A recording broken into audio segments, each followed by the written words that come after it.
નમસ્કાર મિત્રો, હું છું ડૉક્ટર ધર્મેશ આહિર, વ્યાયામ ફિઝિયોથેરાપી સેન્ટર જામ ખંભાળિયા. તો આજે આપણે વાત કરવાના છીએ સાયટિકા એટલે કે કમરથી લઈ અને પગ સુધીનો દુખાવો જે જનરલી ઘણા બધા દર્દીઓમાં જોવા મળતો હોય છે. તો સાયટિકામાં છે ઓપરેશન કરાવવું જરૂરી છે કે નહીં? તો મિત્રો, ઘણી વખત અમારી પાસે દર્દી આવતા હોય છે અને કહેતા હોય છે કે સર અમને સ્પાઇનના સર્જન એટલે કે ન્યુરો સર્જન પાસે જતા હોય છે ત્યારે ડૉક્ટર એમનો MRI કરાવે છે અને MRI પરથી એ લોકો ડૉક્ટર છે એમને એવું સલાહ આપતા હોય છે કે તમારે ખરેખર ઓપરેશન કરાવી લેવું જોઈએ, નહીંતર પછી આ વસ્તુ છે એ વધારે તકલીફમાં બદલાઈ શકે છે. તો આજે આપણે એવી 5 વસ્તુ અથવા તો 5 થી 6 એવા પોઈન્ટ આપણે જાણવાના છીએ કે જેનાથી આપણે ખબર પડે કે તમારે ઓપરેશનની જરૂર છે કે નહીં. એટલે કે સાયટિકાના મોટાભાગના દર્દી અમારી પાસે કસરતમાં સારા થઈ જતા હોય છે. હા, જે પ્રમાણે એમની તકલીફ છે એ પ્રમાણે એમનો સમય બધાનો અલગ અલગ લાગે છે, પણ ખરેખર 90% જો અમે કહીએ તો 90% દર્દી સાયટિકાના કસરતથી સારા થઈ જતા હોય છે. તો એવા કેટલા દર્દી હોય છે જે 10% દર્દી છે કે જે આપણે આમાં નથી ગણતા. તો એવા દર્દીમાં એવા તો શું લક્ષણો હોય છે કે જેનાથી એમને ખરેખર વિચારવું જોઈએ કે હવે આપણે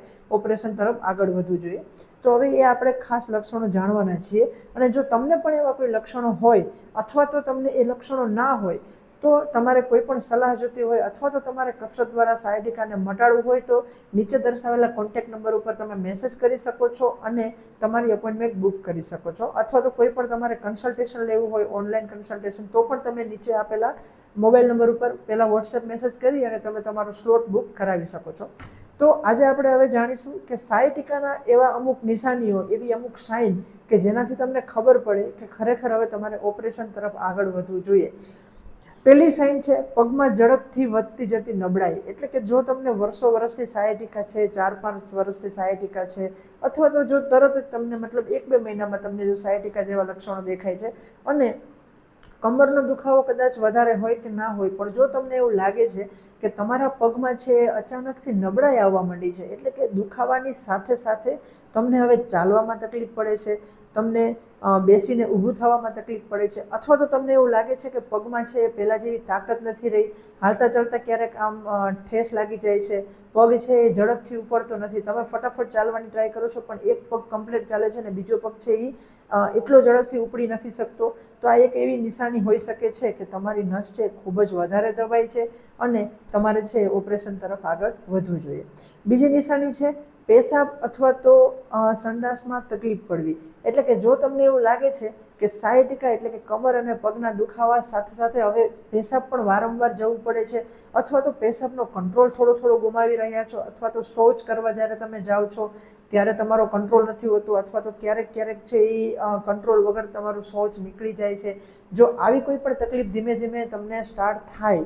તો આ એક લાલ ઝંડી હોઈ શકે છે કે તમારે તાત્કાલિક ન્યુરોફિઝિશિયન અથવા તો ન્યુરોસર્જનને બતાવવું જોઈએ અને એમની સલાહ મુજબ તમારે ખરેખર ઓપરેશન તરફ આગળ વધવું જોઈએ. એનું કારણ એ છે કે જો તમે આમાં ઓપરેશન નહીં કરાવો અને જો આ સમસ્યાઓ છે એ વધતી જશે તો એનાથી ઘણો બધો કંટ્રોલ આપણે ગુમાવી બેસશું અને એક વખત જે નસને થયેલું વધારે પડતું દબાણ અથવા તો નસમાં થયેલી વધારે પડતી તકલીફને પાછળ જતાં પછી આપણે એને પાછી વાળી શકતા નથી અને બહુ જ તકલીફવાળી તમારી સ્થિતિ આવી શકે છે. ત્રીજું લક્ષણ છે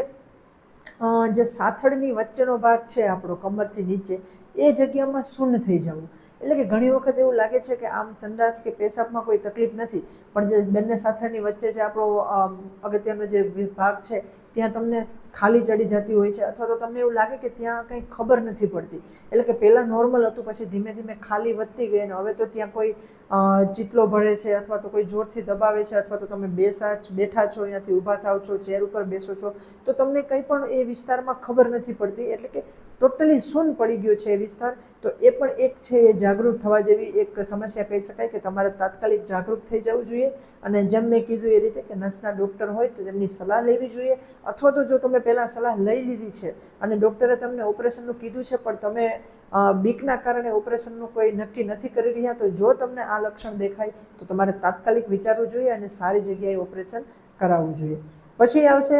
MRIમાં ગંભીર નસનું દબાણ દેખાવું, એટલે કે જનરલી તમે જ્યારે પણ MRI કરાવો છો ત્યારે એમાં નસનું દબાણ તો દેખાવાનું જ છે, એટલે જ તમને ડૉક્ટર છે એ ઓપરેશનની સલાહ કરતા હોય છે. પણ અમુક એવી નિશાનીઓ હોય છે કે જેનાથી છે એ તાત્કાલિક છે એ ઓપરેશનની સ્થિતિ આપણે વિચારવી જોઈએ. એટલે કે નસની અંદર છે એ જો 75% કરતાં વધારે ગાદી દબાઈ છે એવું તમને જોવા મળે છે, અથવા તો MRIમાં એવું લખેલું આવે છે કે તમારી ગાદી છે એ ફાટી ગઈ છે અને અંદર જે ગાદીની અંદર જે પાણી જેવું દ્રવ્ય હોય છે જેને ન્યુક્લિયસ પલ્પોઝસ કહેવામાં આવે છે, એ જો ગાદીમાંથી બહાર આવી અને તમારી કરોડરજ્જુ છે એના એરિયામાં આવીને ફસાઈ ગયું છે, અથવા તો નસ અને મણકા વચ્ચે એ દબાણ કરી રહ્યું છે, અને ટોટલી જે MRIમાં તમે જોશો તો તમને સફેદ કલરની આખી એક છેલ્લી ઇમેજમાં તમને એક તમારી કરોડરજ્જુ બતાડશે. એમાં જો સફેદ કલરની જે પ્રોપર ઉપરથી નીચે સુધી લાઈન હોય છે ને એમાં વચ્ચે કાળું ડોટ આવી ગયું છે, એટલે કે વચ્ચેથી કટ થઈ ગયું દેખાય છે. એનો મતલબ કે ત્યાં ગંભીર દબાણ છે અને તમારે ખરેખર લક્ષણો ખૂબ જ વધી જાય એના કરતાં પહેલાં તમારે સારા ડૉક્ટરની સલાહ લઈ અને ઓપરેશન તરફ વિચાર કરવો જોઈએ. પછીનું એક કારણ છે અસહ્ય દુખાવો. જનરલી કેવું હોય છે કે સાયટિકાના દર્દીમાં છે એ દુખાવો ધીમે ધીમે વધતો હોય છે. સૌપ્રથમ તો તમને નોર્મલ કમરનો દુખાવો થાય છે, પછી ધીમે ધીમે છે તમે એને અવગણો છો અથવા તો તમે જો સહન કરો છો તો ધીમે ધીમે કમરમાંથી થાપામાં જાય છે, થાપામાંથી પછી એ સાથળના ભાગમાં જાય છે, અને સાથળમાંથી પછી એ આગળ વધતા ગોઠણની નીચે જે આપણે પિંડીનો ભાગ કહીએ છીએ ત્યાં જાય છે. તો આવી રીતે ધીમે ધીમે દુખાવો બધા જ પેશન્ટને જતો હોય છે. અને એક વસ્તુ યાદ રાખવાની કે જો દુખાવો કમરમાંથી નીચે ઉતરે એટલે કે પગમાં જતો થાય, પછી ભલે તમને પગમાં એક વખત સ્ટાર્ટ થઈ ગયો પછી તમને કમરમાં દુખે કે ના દુખે એનાથી એનો કંઈ મતલબ નથી. પણ જો દુખાવો તમને કમરમાંથી સ્ટાર્ટ થઈ અને પગમાં જાય છે તો એ તમને સાયટિકા જ છે, એ કન્ફર્મ છે. સાયટિકા છે એ કોઈ વાર નથી, સાયટિકા એક લક્ષણ છે કે જ્યારે તમારા કમરના મણકામાં ઘસારો હોય અથવા કમરની ગાદી જ્યારે દબાતી હોય ત્યારે કમરમાંથી જે આપણા પગોમાં જે નસ જાય છે એ નસમાં દબાણ આવે એટલે લક્ષણો બધા પગમાં જોવા મળે, અને એ જ્યારે લક્ષણો પગમાં જોવા મળે કમર સાથે સાથે તો એને અમે નામ આપતા હોઈએ છીએ સાયટિકા. એટલે કમરનો દુખાવો અને સાયટિકા બંને એક જ વસ્તુ છે, મતલબ એક જ જગ્યાથી શરૂઆત થાય છે, પણ જે પ્રમાણે એના લક્ષણો દેખાય એ પ્રમાણે એનું નામ બદલી જાય છે. ખાલી કમર દુખે છે તો એને કમરનો દુખાવો કહી શકાય ને, જો કમરમાંથી પગમાં દુખાવો નીચે વધતો જાય છે તો અમે એને સાયટિકા નામ આપતા હોઈએ છીએ. એટલે સાયટિકા કોઈ વાહ કે કોઈ એવી વસ્તુ નથી કે જેનાથી ખરેખર ડરવું જોઈએ. આ તો થઈ ગઈ નિશાનીઓની વાત, પણ એક ફિઝિયોથેરાપિસ્ટ હોવાના નાતે એટલે કે કસરતના ડૉક્ટર હોવાના નાતે હું તમને એક હજી સલાહ દેવા માગીશ કે ભલે તમને આમાંથી કોઈ પણ લક્ષણો દેખાતા હોય તમારે ખરેખર 10 દિવસ છે એ કસરત ટ્રાય કરવી જોઈએ. એટલે કે અમે એવા પેશન્ટ પણ જોયા છે કે જેમાં આ ટાઈપના લક્ષણો હોય છે અને અમે ફટાફટ ટાઈમે યોગ્ય સમયે ફિઝિયોથેરાપી શરૂઆત કરી દઈએ છીએ અને એ પેશન્ટ છે આ લક્ષણોમાંથી બહાર આવી જાય છે, તો પણ તમે ઓપરેશનમાંથી બચી શકો છો. એટલે કે જો તમને આ લક્ષણો દેખાય છે અને તમે તાત્કાલિક કોઈ ફિઝિયોથેરાપિસ્ટને બતાવો છો અને ફિઝિયોથેરાપિસ્ટ તમને કહે છે કે હા આપણે 10 થી 15 દિવસની આપણે પ્રોટોકોલ આ ટ્રાય કરીએ અને જો તમે આ લક્ષણોમાંથી બહાર આવી જશો તો તમારે ઓપરેશન નહીં કરાવવું જોઈએ, તો એ પણ એક રસ્તો તમારી પાસે બચે છે કે જો તમને આ બધા લક્ષણો દેખાય છે તો ગભરાવાની જરૂર નથી, પણ એક વખત કસરતના ડૉક્ટરને મળો, એમની સલાહ લ્યો, અને એ જો તમને એવું કહે છે કે ભાઈ આપણે ટ્રાય કરવી જોઈએ એનો મતલબ એ તમને ઓપરેશનથી બચાવવાનો પ્રયાસ કરે છે. તો ગેરંટી તો કોઈ વસ્તુની નથી હોતી હેલ્થ ફિલ્ડમાં, પણ ફિઝિયોથેરાપિસ્ટને જો એવું લાગશે કે આ પેશન્ટને હું આમાંથી કાઢી શકું છું તો જે તમને કહેશે. તો જો એ તમને કહે છે કે ભાઈ આપણે 5 થી 10 દિવસની થેરાપી કરાવીએ અને જો તમને એવું લાગે કે હા લક્ષણો ધીમે ધીમે ઓછા થઈ રહ્યા છે તો પછી આપણે ઓપરેશનમાંથી બચી શકીએ છીએ. અને છેલ્લું જે નિશાન એટલે કે હજી એક છેલ્લો પોઈન્ટ આપણે જોઈ લઈએ કે જેમાં તમારે ખરેખર તાત્કાલિક ઓપરેશન માટે વિચારવું જોઈએ, એ છે કે જો તમે તમારા જેમ કે આ લક્ષણો દેખાય છે, તમને તકલીફ છે, તમે ફિઝિયોથેરાપી પણ સ્ટાર્ટ કરાવી દીધું એટલે કે અત્યારે તમારી કસરત ચાલુ છે, પણ આ જે લક્ષણો છે એમાં કોઈ પણ ફેરફાર નથી થતો, એટલે કે ઓછામાં ઓછી તમે 1 થી 1.5 મહિનાની ફિઝિયોથેરાપી કરાવવા છતાં પણ તમારા જે લક્ષણો છે એ કાં તો એટલા ને એટલા છે અને કાં તો એ ધીમે ધીમે ગ્રેજ્યુઅલી વધવામાં છે, તો પણ એ એક ખાસ લાલ ઝંડી સમજીને એક નિશાની સમજી લો કે તમારે હવે ફિઝિયોથેરાપી છોડી અને ખરેખર એક ઓપરેશન તરફ એક પગલું આગળ લેવું જોઈએ. હવે આપણે થોડી વાત કરીએ કે ઓપરેશનથી શું કામ પેશન્ટ ડરે છે અને શું કામ ઓપરેશન ન કરાવવું જોઈએ. એટલે કે અમે એવું નથી કહેતા કે ઓપરેશન ન જ કરાવવું જોઈએ, પણ ઘણા બધા એવા તથ્યો છે કે જેના આધાર ઉપર અમે કહી શકીએ છીએ કે જો તમે ઓપરેશન કરાવશો તો એના પછી અમુક ટકા દર્દીમાં 100% રિકવરી આવશે, પણ મેજોરિટી ઓફ દર્દીની અંદર છે રિકવરીના ચાન્સીસ થોડાક ઓછા હોય છે. એટલે કે તમારા લક્ષણ તો ઓછા થઈ જશે, તમે જે લક્ષણ તમને જે તકલીફ લઈને ડૉક્ટર પાસે ગયા છો એ તો ઓછી થઈ જશે, પણ સાવ પહેલાં જેમ તમે નોર્મલ હતા એવું થવું એ થોડું શક્ય નથી. એનું કારણ એ છે કે કમરની અંદર છે 5 મણકા આવેલા છે, બરાબર. ટોટલ તમે શરીરમાં જોવા જાઓ તો ગરદનથી લઈને કમર સુધી ટોટલ 33 મણકા આવેલા છે. હવે બે મણકાની વચ્ચે એક રબડ જેવી ગાદી હોય છે કે જે બંને હાડકા, જે મણકા એટલે બંને હાડકાની વસ્તુઓ છે, તો એ બંને હાડકાની વચ્ચે સામસામે અથડાય નહીં અને સામસામે ઘસાય નહીં, એના માટે વચ્ચે એક રબડ જેવી ગાદી હોય છે. તો એ ગાદી છે એ બંને હાડકા વચ્ચેના ઘર્ષણને અટકાવતી હોય છે. અને જ્યારે બંને મતલબ વર્ષ અથવા કોઈ એવા અચાનક એવા જોર કરવાથી આ બે મણકા વચ્ચેનું જે અંતર છે એ એકદમ સડનલી ઓછું થઈ જાય છે, એટલે કે બંને મણકા છે ઝટકાથી સામસામે અથડાય છે, ત્યારે જે વચ્ચે રબડની ગાદી હોય છે, રબડ જેવી, એ ગાદી બહાર નીકળે છે અને પાછળ જે નસ જતી હોય છે કમરની, એને દબાવી દેતી હોય છે. તો ધારો કે તમારે L4 L5 જે મુખ્ય કારણ છે સાયટિકા કરવાનું, મોટાભાગના MRIમાં છે એ L4 L5 નો મણકો તમને એવું કહેશે કે તમારો ચોથો 5મો મણકો અથવા 5મો અને 1લો મણકો, એટલે કે 5મો અને 6ઠ્ઠા મણકા વચ્ચે તમારે દબાણ છે. તો ત્યાં જો તમારી નસ દબાઈ છે અને ધારો કે તમે ઓપરેશન કરાવો છો, તો ડૉક્ટર શું કરશે,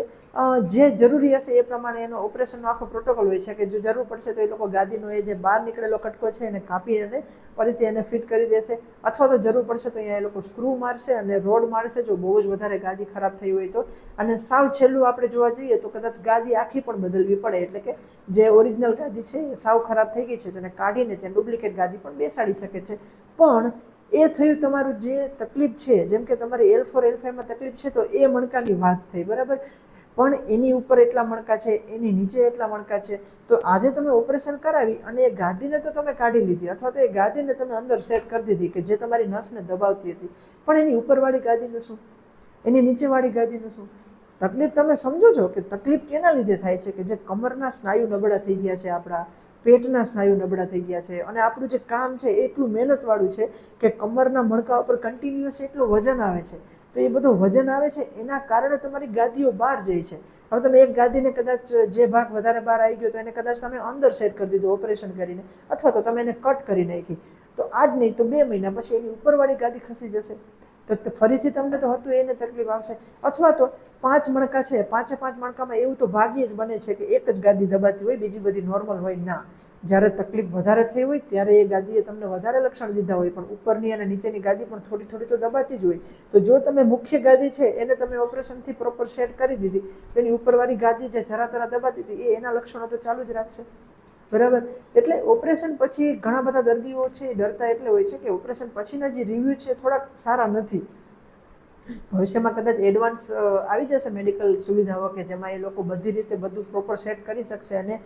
પ્રોપર લક્ષણો સાવ ઝીરો કરી દેશે, એવું બની શકે છે. અને મેં તમને કીધું એમ કે મેડિકલ ફિલ્ડમાં છે કોઈ વસ્તુની તમે 100% ગેરંટી ના લઈ શકો. ઘણા દર્દીને સાવ રેડી પણ થઈ જાય છે, પણ બધી વસ્તુ અલગ અલગ એમાં મતલબ બધી વસ્તુનો એમાં એક મહત્વની ભૂમિકા હોય છે, જેમ કે ઉંમર છે, તમારું શરીર કેટલું મજબૂત છે, તમને કોઈ બીજા રોગ છે કે નહીં, તમારો વજન કેટલો છે, તમારા હાડકાં કેટલા મજબૂત છે, તમારા શરીરની અંદર જે ગાદીમાં જે છે એ પાણી મહત્વનો ભાગ છે, તમારા શરીરમાં કેટલા ટકા પાણી છે પ્રોપર, ગાદી કેટલી તમારી મજબૂત છે, પછી તમે જે ઓપરેશન કરાવ્યું એની ઓપરેશન પછીની વળતર કેટલી છે. તો ઘણી બધી મહત્વની વસ્તુઓ છે કે જે એમાં ભૂમિકા ભજવતી હોય છે. પણ જેમ મેં કીધું એમ કે અત્યારે મહત્વનો ભાગ એ છે કે મોટાભાગના ઓપરેશનો જે છે એમાં પેશન્ટને ઓપરેશન પછી ઘણી બધી તકલીફો પણ થઈ શકે છે. જેમ કે ધારો કે તમે ઓપરેશન બહુ ક્રિટિકલ હોય અને એ લોકો ગાદીને છે એ પ્રોપર સેટ કરે, ઓપરેશન કરીને કટ કરે અથવા તો નવી ગાદી બેસાડે, વોટેવર જે પણ કરે. હવે એના હિસાબે ઘણી વખત પેશન્ટને છે એ પગમાં દુખાવો તો બંધ થઈ જાય છે પણ નબળાઈ આવી જાય છે, એટલે કે જેવી પેરાલિસિસમાં આપણે સ્થિતિ થાય છે એ ટાઈપની એમાં નબળાઈ આવી જાય છે. તો એ ફરીથી તમારે છે કસરત કરી અને 2-3 મહિના લાગશે એ પગને પાછો અમારે નોર્મલ પગ જેટલો કરવા માટે. બીજી વસ્તુ, ઓપરેશન કરી નાખ્યું એનો મતલબ એવો નહીં કે હવે તમે સાયટિકામાંથી મુક્ત થઈ ગયા છો. ઓપરેશન પછી કમરના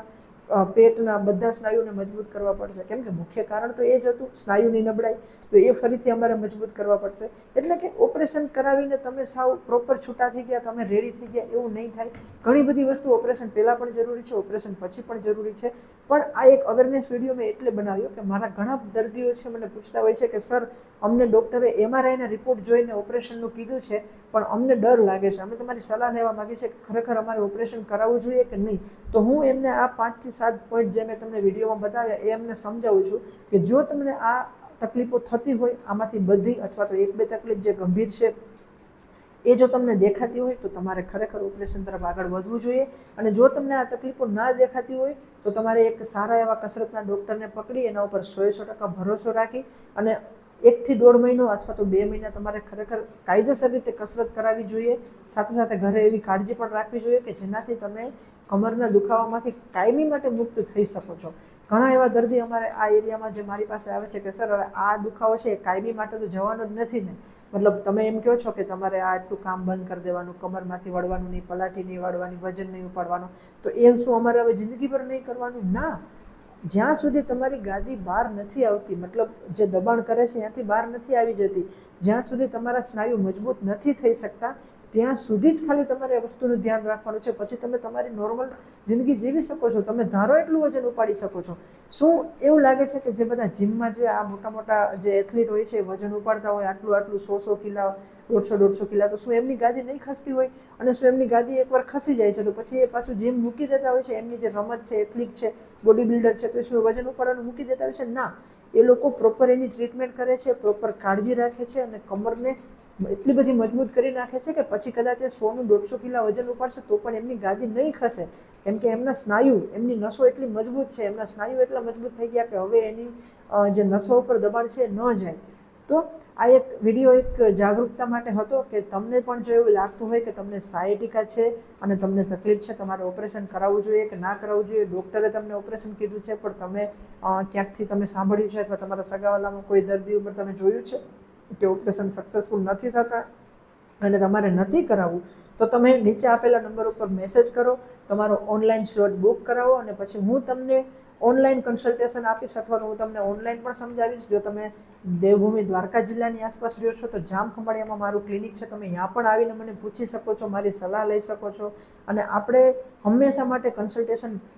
સંપૂર્ણપણે મફત રાખ્યું છે, એટલે તમે આવીને મને પૂછશો, કલાક બેસશો, અડધી કલાક બેસશો, હું તમને સમજાવીશ. એનું આપણો કંઈ ચાર્જ લેતા નથી, પણ મેઇન વસ્તુ એ છે કે પેશન્ટ જાગૃત બને અને ખોટા રવાડે ન ચડે. જો તમને આ વિડીયો મહત્વપૂર્ણ લાગ્યો હોય, જો તમને આ એક જે નાનકડી મારી એક પહેલ છે, એક જાગૃતતા ફેલાવવાનો એક પોઈન્ટ છે, તમને સારો લાગ્યો હોય તો જે જરૂરતમંદ માણસો છે એમના સુધી શેર કરજો, યુટ્યુબ ચેનલને સબસ્ક્રાઈબ કરજો અને ઇન્સ્ટાગ્રામમાંથી જો તમે જોતા હો તો લાઇક કરજો અને ફોલો કરી દેજો કે જેનાથી આવી બધી તકલીફ કે જે ફિઝિયોથેરાપી રિલેટેડ છે એ બધી તમને જાણવા મળી શકે છે. અને તમે પણ જાણો છો કે અત્યારે શરીરના દુખાવા છે 80% વધી ગયા છે અને બધા દુખાવા દવાથી સારા થવાના નથી. કદાચ તમે દવા લેતા હશો તો પણ ઘણી એવી તકલીફ હશે કે જે દવા વગર થઈ જાય છે. જો તમારે દવા ન લેવી હોય, તમારે એમનામ એ વસ્તુ મટાડવી હોય તો ઉપર તમે ફિઝિયોથેરાપિસ્ટનો સંપર્ક કરી શકો છો. અને જો દવા લઈને તમે થાકી ગયા હો તો પણ તમે ફિઝિયોથેરાપિસ્ટનો સંપર્ક કરી શકો છો, કેમ કે કદાચ તમે ફિઝિયોથેરાપિસ્ટને સંપર્ક કરશો અને ત્યાંથી તમારી જિંદગી પણ બદલાઈ શકે છે. એટલે કે ઘણા એવા દર્દી આવે છે કે જે 5 વર્ષથી 3 વર્ષથી દવાઓ, ઇન્જેક્શનો, સ્ટીરોઇડ, આ તે બધામાં ફસાયેલા હોય છે. અને જ્યારે પણ એ કોઈ ફિઝિયોથેરાપિસ્ટ પાસે જાય છે અને ત્યાંથી એ લોકો પ્રોપર 1 થી 2 મહિનાની અથવા તો જે બી એમને જરૂર હોય એ પ્રમાણેની કસરત કરાવી અને એ દુખાવામાંથી સંપૂર્ણપણે આખી જિંદગી એ દુખાવાથી મુક્ત કાઢી દે છે. તો એ દર્દી માટે એ એક નવી જિંદગી કહેવાય, એ દર્દી માટે એની એક જિંદગી બદલાઈ ગઈ કહેવાય કે જે 3-4 વર્ષથી જે પથારીમાં ને પથારીમાં રહેતા હતા અથવા તો રોજ રડતા કે એમને આ દુખાવો મળશે કે નહીં, અને સંપૂર્ણપણે ફિઝિયોથેરાપીથી સારા થયા છે. તમે ઓનલાઈન વિડીયા જોયા જ હશે, ઘણા બધા દર્દી ટચાકિયાવાળા જોયા હશે કે જેમાં આમથી આમ ટચાકિયા ફોડે છે, કમરના મણકા સેટ કરે છે અને દર્દી જે ચાલી પણ ન શકતા હોય એ આરામથી દોડતા થઈ જાય છે. તો એ બધી વસ્તુ શક્ય છે અને બધી વસ્તુ હું પણ કરાવું છું અને ઘણા ફિઝિયોથેરાપિસ્ટ કરાવતા હોય છે. તો કંઈ પણ તમારે ઇન્ક્વાયરી હોય, કંઈ પણ તમારે જાણવું હોય તો નીચે આપેલા નંબર ઉપર તમે મેસેજ કરી અને તમારો સ્લોટ બુક કરાવી શકો છો. અને એ પ્રમાણે આપણે ફોન ઉપર વાત કરશું અથવા વિડીયો કોલ ઉપર વાત કરશું અથવા તો તમે રૂબરૂ મારા ક્લિનિકે આવીને તમે મને મળી શકો છો અને હું તમને આગળ માર્ગદર્શન આપીશ.